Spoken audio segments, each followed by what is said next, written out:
예, 여러분 반갑습니다. 제가 오늘 복장이 좀 불량한 거를 좀 이해해 주시기 바랍니다. 제가 작년에 목포에 왔을 때도 좀 느꼈습니다만은 그때는 이제 선거가 끝나기 전이었습니다. 저는 지난 선거에서 국민들이 뭘 원했는지 우리 모두가 확인했다고 느끼고 있고요. 호남 그리고 목포에서 저는 목포의 시민들이 지난 선거에서 어떤 역할을 했는지를 잘 알고 있습니다.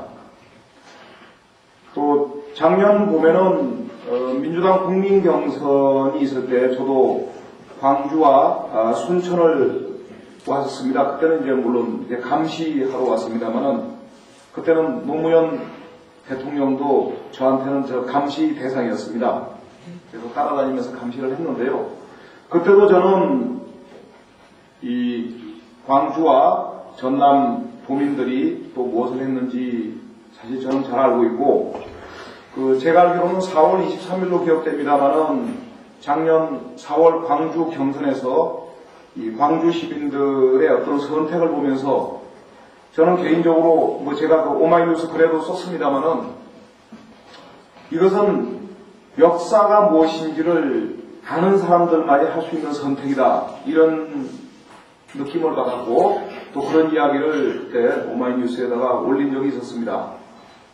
저는 그런 점에서 이 광주와 호남, 그러니까 광주와 전남 사람들이 지금 우리 사회, 우리 역사에서 무엇을 원하고 있고 어디로 가려고 하는지에 대해서 저는 저와 여러분들이 하등의 생각의 차이가 없다고 생각합니다.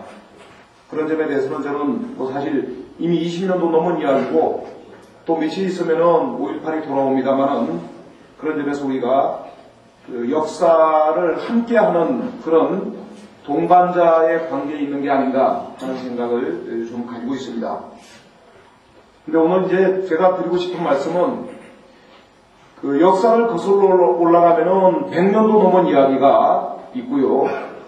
짧게로 이제 현대사로 보면은 80년 광주 이후에 24년의 역사가 있는데 그건 과거의 이야기고 앞으로 우리가 어떻게 해야 되고 뭘 해야 되는지, 우리의 선택이 어때야 되는지, 우리가 이런 광주의 정신을 어떻게 역사적으로 개성해야 하느냐 하는 문제에 대해서 우리가 정말로 이제 다시 한번 고민해야 될 시점에 이르지 않았나 하는 생각을 하면서 오늘 짧게나마 그 얘기를 좀 드리려고 합니다. 제가 자료에 이상한 얘기를 써놨습니다. 제가 주양장 이야기를 썼는데요. 제가 가끔은 어딜 가거나 학생들에게 수업을 하면서 자주 하는 이야기입니다. 이도령이 대학도 앞에서 했던 이 부패한 조선 중후기의 행정이 조선시대만의 문제겠느냐 하는 게 제가 가지고 있는 생각이고, 저는 그 행정을 정치로 옮기면은 현재의 정치와 현재의 정당이 조선시대 부패 행정과 뭐가 다르겠느냐 하는 생각을 합니다. 이 촛물이 녹아 떨어질 때 이 백성들의 눈물이 떨어진다고 했고, 부패 관료의 웃음소리가, 노래소리가 높아질 때 백성들의 이 고통소리, 또 원성이 높아진다고 했는데, 저는 지금 우리 상황이 그렇다고 봅니다. 80년 광주항쟁과 87년 6월 항쟁을 거쳐가지고 우리가 그 힘으로 민주화를 해오고 있습니다만은 그 민주화가 적어도 정치권, 여의도에서는 멈춰있는 게 아니냐 하는 생각을 하게 되고요. 민주화의 힘으로 청와대를 접수를 했습니다. 그래도 여전히 여의도는 아직도 민주화의 흐름에서 좀 벗어나 있는 이런 상황을 우리가 어떻게 해결할 것이냐, 이런 것들이 우리가 지금 이 시점에서 가지고 있는 고민이 아닌가 이렇게 생각합니다.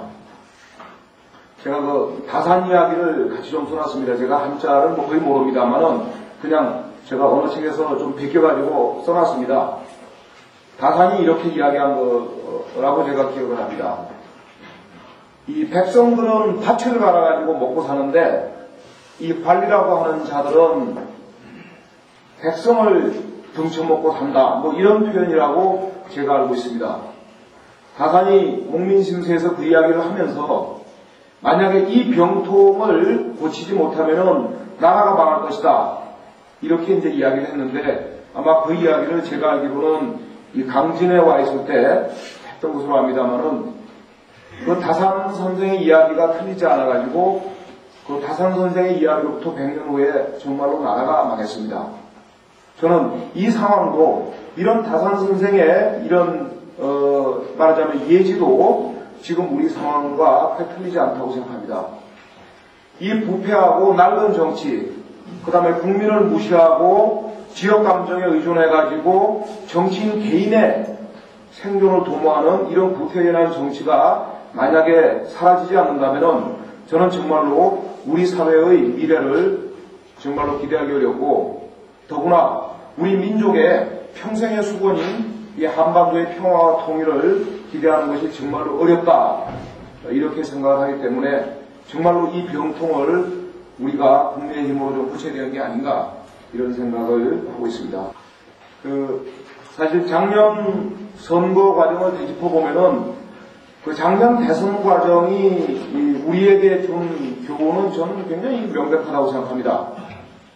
그것은 바로 우리 사회가 변화와 개혁을 바라는 이런 욕구가 갈망이 이 목까지 꽉 차올랐다 하는 것을 저는 보여줬다고 생각하고 이런 국민들의 열망이 저는 정말 제도 정치권의 변방에서 이방에도 머물던 노무현 후보에게 바로 그 역할을 맡긴 거라고 저는 생각을 합니다. 이제 뭐 다 지나간 이야기입니다만은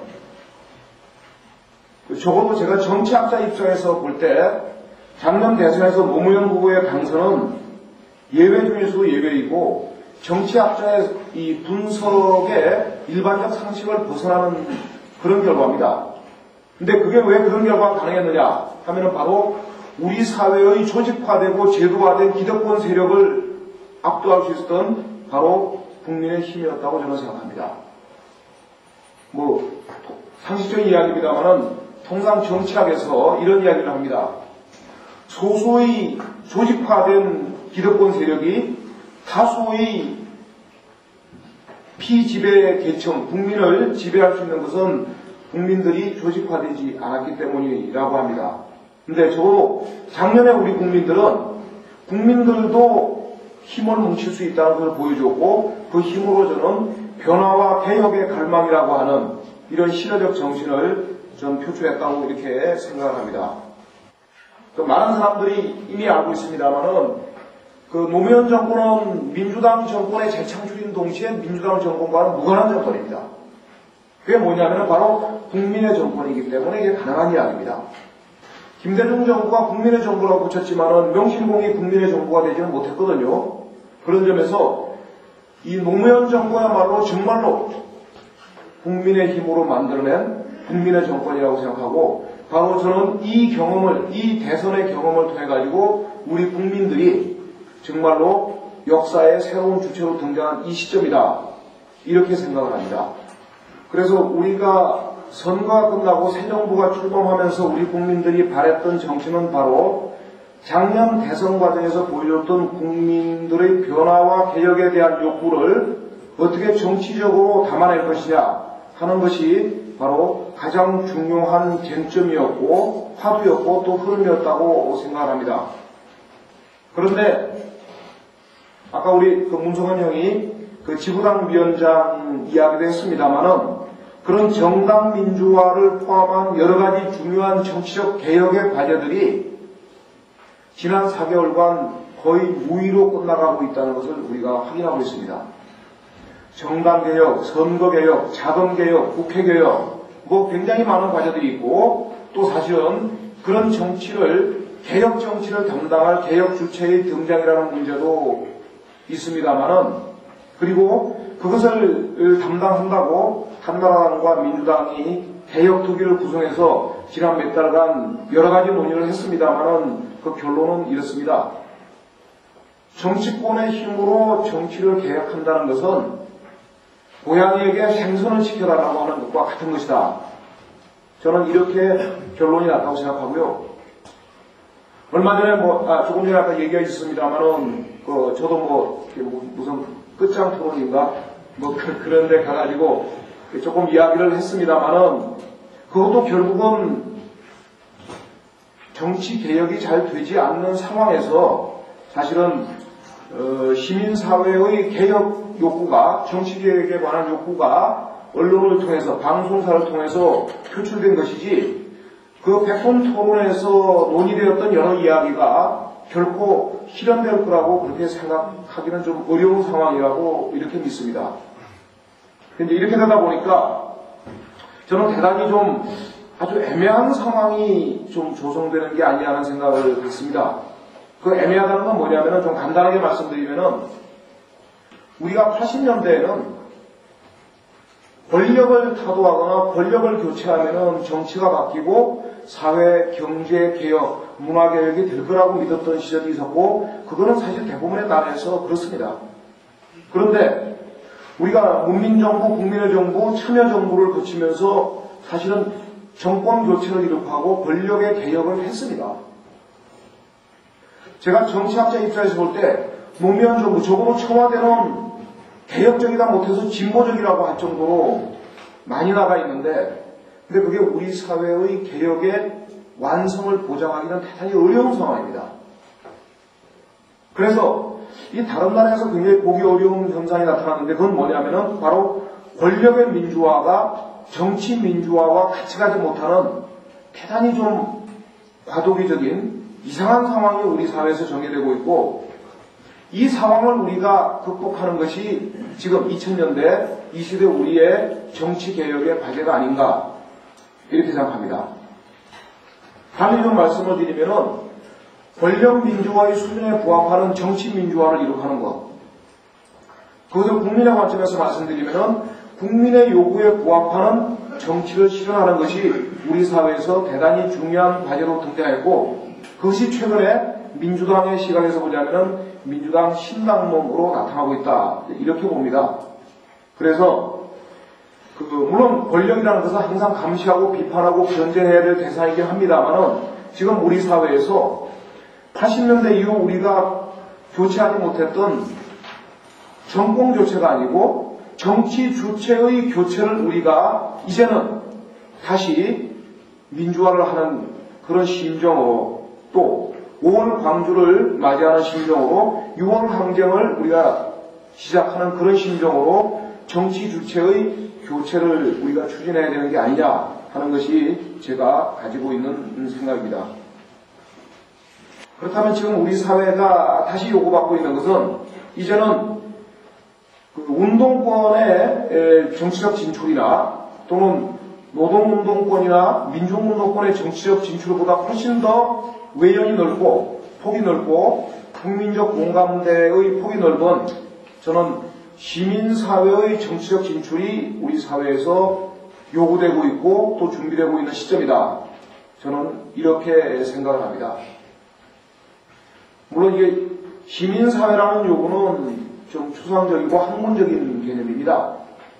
그냥 우리가 시민운동 그러면은 뭐 참여연대, 환경운동, 여성운동 등등 여러 가지 운동을 이야기할 수 있습니다만은 시민사회라는 개념은 다소는 좀 모호하고 추상적인 개념입니다만은 저는 80년대, 70년대, 80년대 민주화운동을 통해서 특별히 87년 6월 항쟁 이후의 국면, 민주화 국면에서 저는 우리 사회에서 이 시민운동을 포함한 시민사회의 폭과 활동의 깊이가 대단히 저는 확장되었다고 생각하고 이 확장된 시민사회 그리고 활성화된 시민사회가 우리 사회의 저는 변화와 개혁을 이끌어가는 이 원천이고 에너지의 어떤 역동적 에너지의 근저에 있다 이렇게 생각을 하거든요. 이 시민사회가 말하자면 이제 우리 사회에서 정치의 정상화 또는 정치 복원 혹은 정치 개혁의 말하자면은 원천이 되어야 하는 그런 시기에 우리가 와 있는 게 아닌가, 이렇게 생각합니다. 따라서 우리가 노무현 정부 출범 이후 국민 참여와 국민이 주인되는 정치를 만들기 위해서는 이제는 일부 운동권의 정치 참여가 아니고 정말로 국민이라는 관점에서의 시민사회의 정치 세력화라는 것이 우리 사회에서 가장 중요한 그런 시기에 와 있다.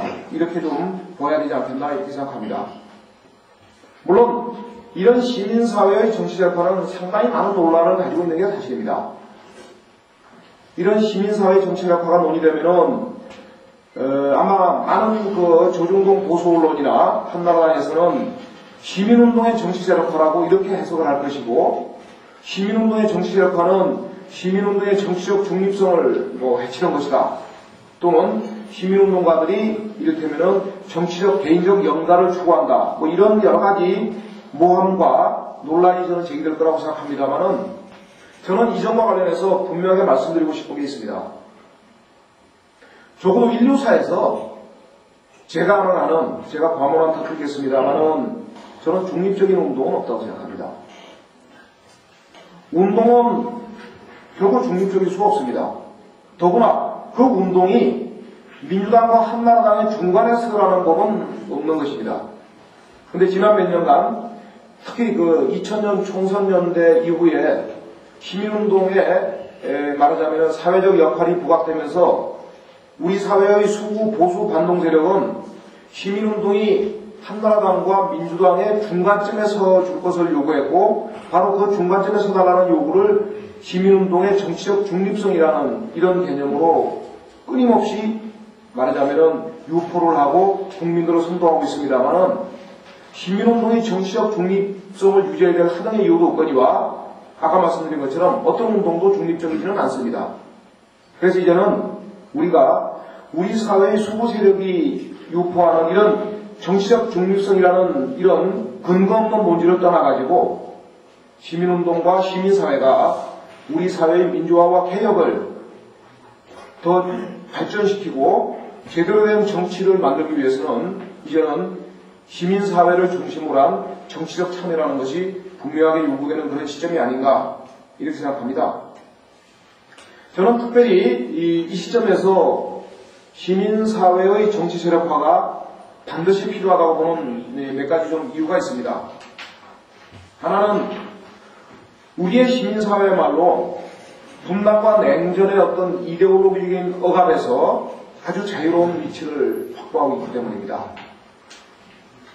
시민사회는 그런 점에서 우리 사회의 말하자면 이념적 족쇄의 어떤 틀을 끊어낼 수 있는 중요한 원천이라고 볼 수 있는 것입니다.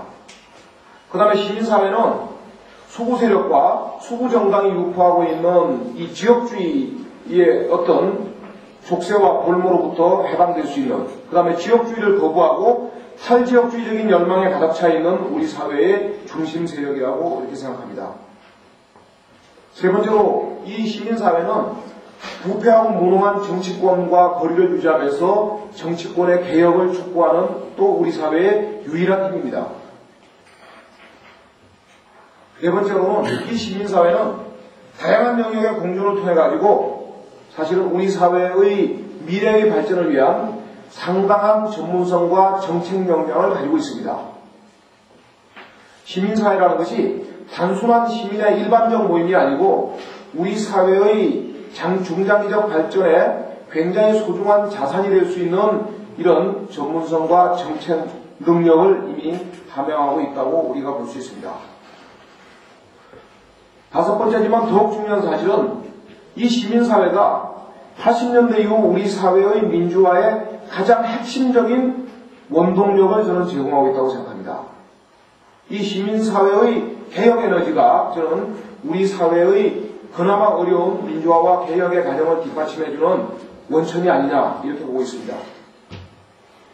마지막으로 이 시민사회야말로 아직은 정치에 때묻지 않고 특히 넓고 부패하고 지역주의적인 정치에 때묻지 않는 새로운 정치 세력화의 마지막 원신임이라는 생각을 가지고 있고, 바로 이런 여러 가지 이유 때문에 우리는 시민사회가 중심이 되는 새로운 정치라는 것을 우리가 기대해야 되는 거 아니냐 이렇게 생각하고 있고, 저는 적어도 짧은 역사적 국면에서 짧은 미래에 대한 전망을 가지고 말씀드린다면은 이 시민사회의 정치적 세력화가 우리가 볼 수 있는 마지막 정치적 세력화일지도 모른다 하는 생각을 가지고 있습니다. 이제 그러면은 조금은 구체화된 이야기를 조금 드려야 할 것 같습니다. 제가 시민사회라는 추상적인 용어를 썼고 시민사회의 정치적 세력화라는 용어를 썼는데, 구체적으로 시민사회의 정치적 세력화라는 것이 어떻게 가능하냐 하는 것이 사실은 좀 우리가 토론해야 될 논점이 된다고 생각합니다. 저는 아주 쉽게 말씀드려서 세 가지 방법이 있다고 생각합니다. 하나는 시민사회가 그 자체로서 하나의 독자적인 정치 세력으로서 저는 거듭나는 방법이 있다고 생각합니다. 현실성이나 가능성을 떠나가지고 그건 분명히 가능성의 영역에 저는 있다고 생각합니다. 과거에 노동자 민중의 정치 세력화도 그런 방식으로 이루어졌습니다. 두 번째 방식은 시민사회가 개혁적인 정당과 협력하는 방식으로 저는 정치 세력화를 하고, 개혁적인 정당의 개혁성을 견인하면서 또 그 개혁의 힘을 확충하는 방법으로 저는 세력화하는 것이 가능하다고 생각합니다. 세 번째는 특정 정당과의 관계가 아니고 우리 사회에서 개혁에 동의하는 정치 세력과 연대하는 방법으로 저는 정치 세력화하는 것도 가능하다고 생각합니다.